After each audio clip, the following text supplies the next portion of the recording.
Hello students, आज हम यहाँ पर अब डिस्कस करेंगे नेस्टेड इफ एल्स। इससे पहले हमने डिस्कस किया था नेस्टेड इफ, जिसमें मैंने आपको बताया था कि कैसे हम इफ कंडीशंस लिख सकते हैं और उन्हें किस तरीके से स्टेप बाय स्टेप एग्जीक्यूट कर सकते हैं।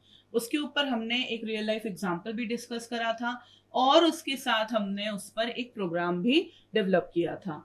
उस प्रोग्राम के अंदर हमने जो एग्जांपल लिया था जिसमें हमने डिस्कस किया था कि अगर एम्प्लॉय की एज 60 से ज़्यादा है तो वो रिटायर्ड होने की एज हो गई है, और अगर 60 से कम है तो वो हायर हो सकता है।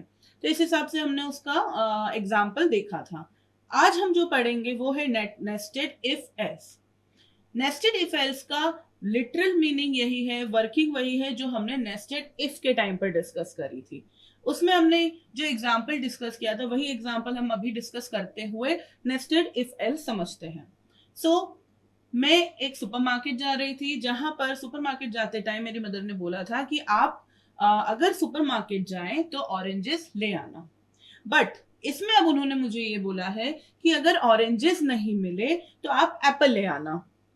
तो ये क्या हुआ, हमारे पास एक कंडीशन है जिसमें मैं सुपरमार्केट अगर जा रही हूं तो ऑरेंजेस ले आऊं, अगर ऑरेंजेस नहीं मिली तो मैं एप्पल ले आऊं। तो इसमें क्या हुआ, यहाँ पर चाहे तो मैं दो इफ लगाकर एक ऑरेंज और एप्पल का कंडीशन कर सकती हूँ। बट मुझे पता है कि इफ एल्स क्या होता है। अगर मुझे इफ एल्स नहीं पता होता, एल्स पार्ट किस तरीके से लिखते हैं ये पता नहीं होता, तो मैं जरूर सिर्फ इफ से अपना काम करती। बट अभी मेरे पास इफ एल्स है तो हम उसे किस तरीके से लिख पाएंगे, इफ सुपर मार्केट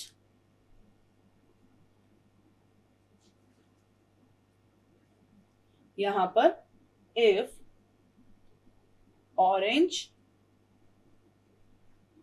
और यहाँ पे मैंने ऑरेंज वगैरह प्रिंट कराया, एल्स, इसी इफ का ये एल्स है जिसमें मैंने यहाँ पर एप्पल प्रिंट कराया। फाइन। सो यहाँ पे बेसिकली क्या हुआ है, इस आउटर इफ के अंदर मैंने एक इनर इफ एल्स लिखा है। ये इनर इफ और इनर एल्स हुआ। ठीक है। सो इसको एग्जीक्यूट करने के लिए इसकी क्या कर, किस पर डिपेंड करता है कि ये कंडीशन ट्रू होती है कि नहीं, और अगर ये एग्जीक्यूट करना है तो उसके लिए हमारी ये कंडीशन फॉल्स होना जरूरी है। बट इसे भी, इस एल्स पार्ट को भी एग्जीक्यूट होने के लिए ये जरूरी है कि हमारा जो आउटर इफ है उसकी कंडीशन ट्रू हो। बट ये जो आउटर इफ है उसका भी तो हम एल्स पार्ट बना सकते हैं। फॉर एग्जाम्पल, मैं सुपरमार्केट नहीं जा रही हूँ, मेरी मदर ने क्या बोला, अगर आप सुपरमार्केट जाओगे तो। बट मैं अगर सुपरमार्केट नहीं जा रही हूँ, मैं शॉपिंग मॉल जा रही हूँ, तो वो कहाँ आ जाएगा, एल्स पार्ट में आ जाएगा। तो यहां पे मैं लिखूंगी एल्स, और यहां पर शॉपिंग मॉल से रिलेटेड जो भी काम मुझे करने हैं वो। फाइन। सो ये क्या हुआ हमारा आउटर इफ, और ये क्या हुआ हमारा आउटर एल्स। अब ये इफ और ये एल्स जो लिखा है ये क्या हुआ हमारा इनर इफ, और ये हुआ हमारा इनर एल्स। फाइन। अब यहाँ पे थोड़ा सा और कंडीशन हम चेंज करते हैं।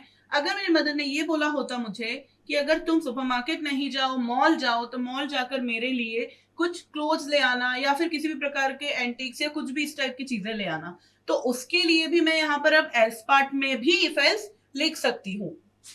तो यहाँ पे मॉल हटा के मैंने लिखा इफ, जो भी कंडीशन हमें यहाँ पे लगानी है एंड यहाँ पे उसकी वैल्यूज।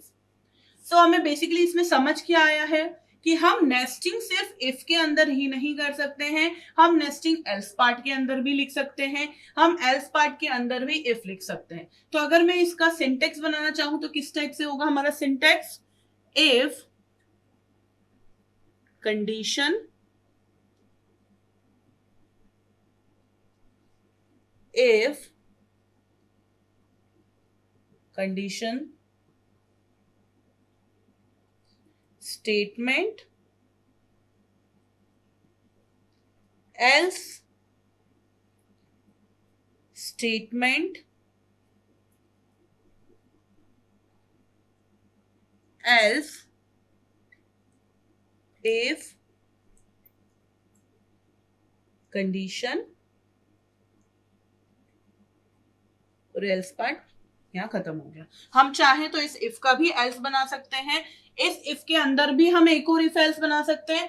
तो प्योरली ये हमारे रिक्वायरमेंट पे डिपेंड करता है, हमारी जरूरत पे डिपेंड करता है कि हमें किस तरीके से नेस्टिंग परफॉर्म करनी है। इसका ये जो बेसिक सिंटेक्स होता है, यहाँ पर ये क्या हुआ हमारा, outer if, inner else, outer else के अंदर इनर इफ। फाइन। तो इसके हमें ब्रेसेस का ध्यान रखना बहुत ज्यादा जरूरी है। चलिए अब हम इसका फ्लो चार्ट समझते हैं।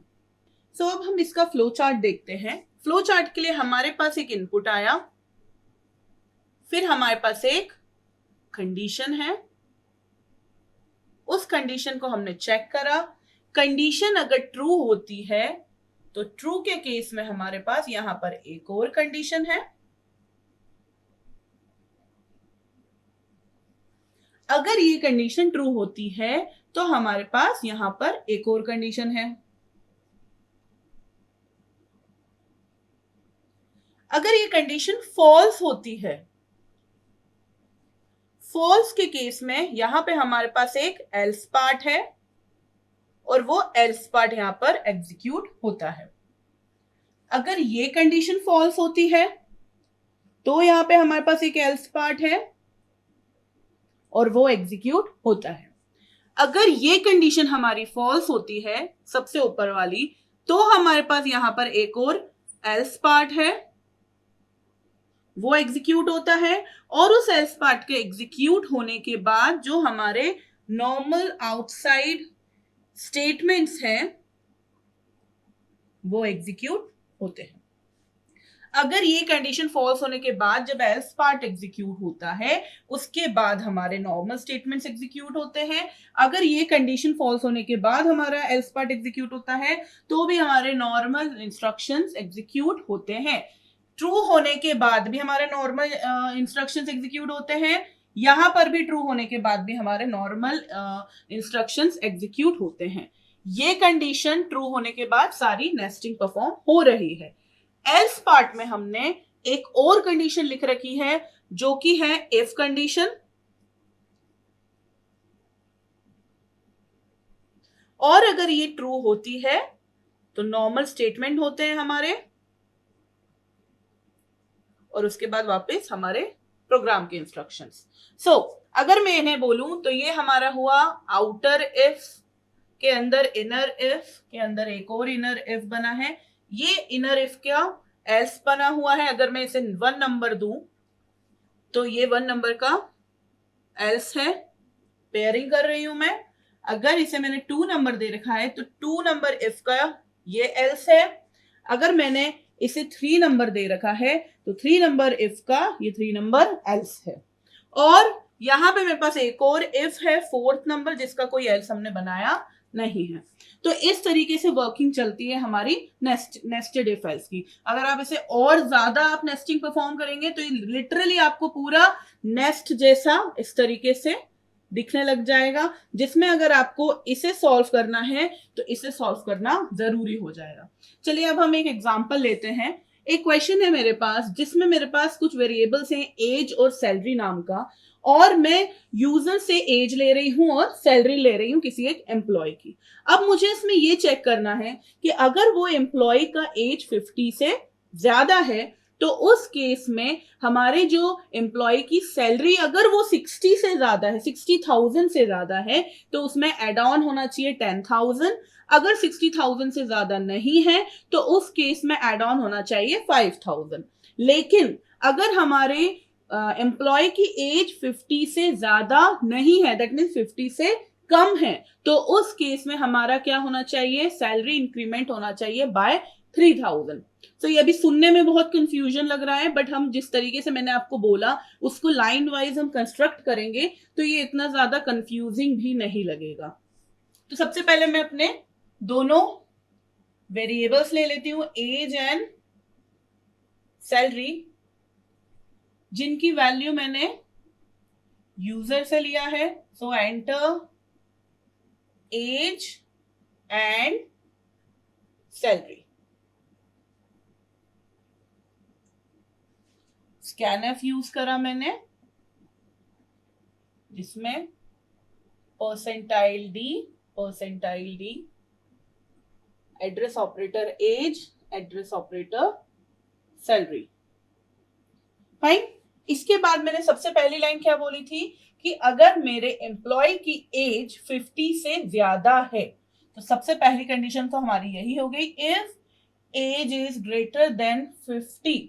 तो उस केस में क्या होगा, उस केस में हमारे अगर जो एम्प्लॉय जो 50 से ज्यादा है उनकी अगर सैलरी 60,000 से ज्यादा है तो उसमें इंक्रीमेंट बाय 10,000 10K होना चाहिए। सो मैंने अभी क्या बोला कि अगर 50 से ज्यादा है और अगर उनकी सैलरी भी 60,000 से ज्यादा है, तो if salary is greater then 60,000, सो उस केस में सैलरी प्लस इक्वल्स टू 10,000। और मैंने क्या बोला, अगर 60,000 से ज्यादा नहीं है तो सैलरी इंक्रीमेंट बाय 5,000। तो यहां पे एल्स पार्ट में सैलरी प्लस इक्वल्स टू 5,000। ये हमारा इफ खत्म हो गया। अभी मैंने आपको बोला अगर एज 50 से ज्यादा है तो, बट अगर एज 50 से कम है तो उस केस में मैंने आपको क्या बोला था कि इंक्रीमेंटेड बाय 3,000, सैलरी इंक्रीमेंट होगी 3,000 से। तो यहां पे एल्स पार्ट में मैं लिखूंगी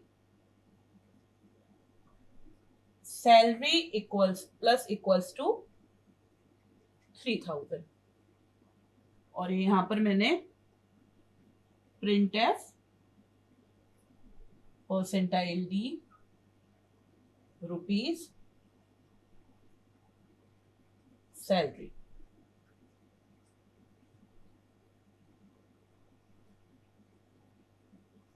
फाइन।